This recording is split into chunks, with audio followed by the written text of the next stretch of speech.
আলু কত ভাই? 25 টাকা। লেবু তো 10-20 টাকা পিস। পুঁই শাক 30 টাকা। আর লতি? হ্যাঁ, মোড়া মোড়া কি কিনে এমন যায় দেখি? ইয়া না কি জানি জিঙ্গা না এদি কত করে? হ্যাঁ, 80। পটলও 80। শশা 60। কাঁকরোল,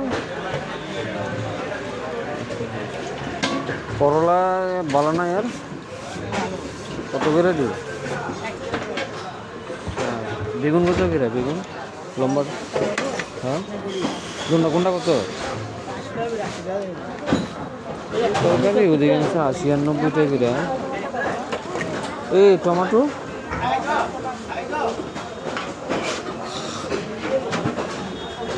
ভালো টমেটো নাই? ভালো টমেটো নাই কত করে দি?